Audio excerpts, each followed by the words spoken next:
I don't want to miss anything, even though I'm sure I will, but I took some notes. She was on the cover of Vogue. She was on the Met Gala committee, had 2 Reebok drops, played in Unrivaled, Beats by Dre. I think there was headphones, and they're coming out with a pink, I think they're called the Pills, and Target only for her.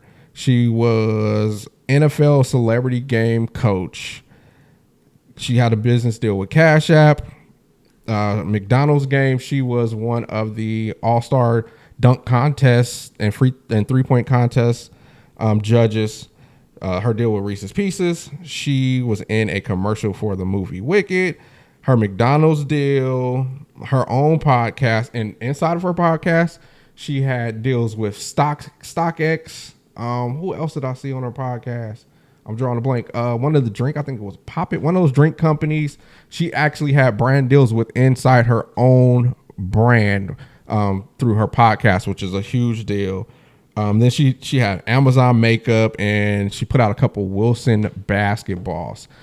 That's a lot for Offseason, but she was somebody that was determined to build up her brand while she was away from the game. But the beautiful part was she didn't go away from playing ball, because she spent a lot of time in Miami playing in the first season on the Unrivaled Basketball League. So she's still focused on her game. Outside of that, she put out clips here and there just to feed the people of her working at 6 o'clock in the morning every day, going to the gym, putting up shots, working with her trainers. So she kept the main thing. And that's something that her coach, and I believe her GM came out and said recently that basketball is still her main thing. This is what she's the most focused on. She's killing it everywhere, killing it basketball, killing it with brands and commercial, whatever she's doing, she's on top of it. And the big thing is for her to build something bigger than basketball, because basketball goes away for everybody. And we see people like Michael Jordan, whose earnings 100x, maybe 1000x from what he made while playing the game of basketball. And that was it started through his shoes, but endorsements and building relationships with companies while playing as well, to where he's living a better life away from the game than when he was there. And this time for not just Angel, but for women athletes to do the same for themselves. And she is trailblazing the way for that. There's other athletes that's out there building their brand and stuff through different ways, different revenues. If you look at the Unrivaled League, that's owned by 2 players. Now they're owning an actual league that can live long beyond them, live beyond them. But we're seeing other athletes speaking engagements, and other women. Sabrina has a shoe that's out, and Asia Wilson has a shoe. So we're seeing these women do it, and Angel's way of doing it is, I'm going to touch a lot of brands. The world is going to see me, so that whenever that time is up, she's going to have cachet within the fashion industry, because she was on the committee of Met Gala wearing one of the biggest brands. She's going to have relationships in tech with Cash App.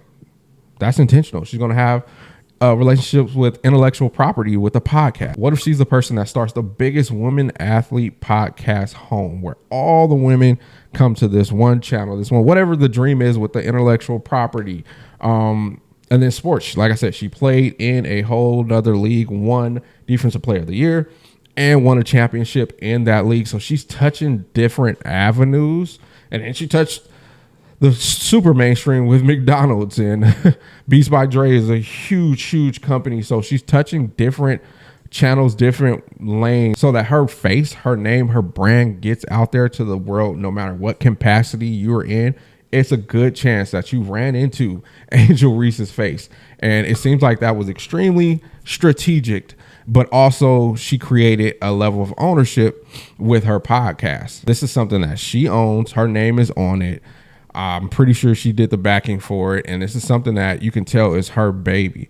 She has amazing guests on there from all walks of life, from all different backgrounds, sports, entertainment, family, friends. Her mother was on there, which was probably the most powerful episode, when she was able to gift her mom her mortgage being paid off.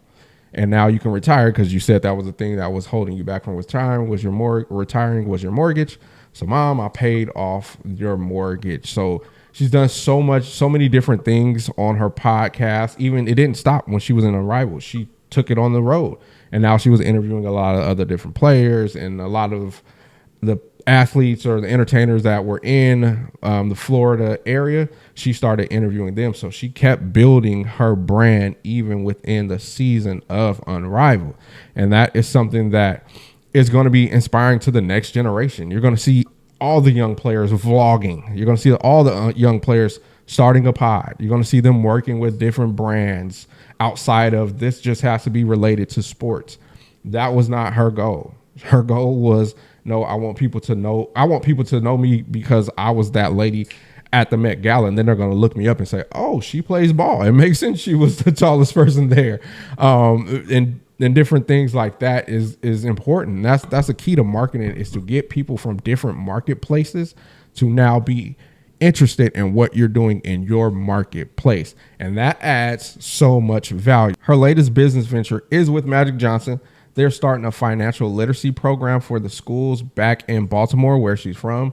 And to me, this is my favorite deal that she has. It's fun buying the merch. It's great at Christmas getting my daughter the merch and buying the cereal when we go to the store and getting the meal at McDonald's. But to be giving back in knowledge is a huge deal. I come from a finance family. My parents are in finance.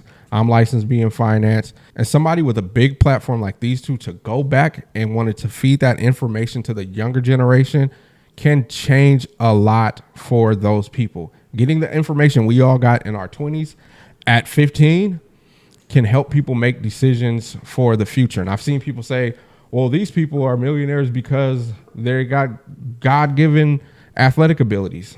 That doesn't mean they didn't acquire knowledge. And you can pass down that knowledge to people to say, hey, these are some of the road bumps. These are some of the things that's coming ahead of you. This is how you prepare for it now. This is what it looks like when the stock market crashes. What happens to your 401k? Well, they'll bring in the right people to educate these younger kids on what to do with their finances. So it's a big deal. It's something that's going to change the game for other people. So in closing, she put on a show this off season. I'm sure I missed 10 deals that she has. I tried to go off of memory and do a little bit of research, but I would have had to scroll for days through her social media to find every little business deal she had. But she put on a master class. It was fun to watch, but now we're all excited to see what she's bringing to the W this season. So I'm AJ. This is my mic. See you later. Peace.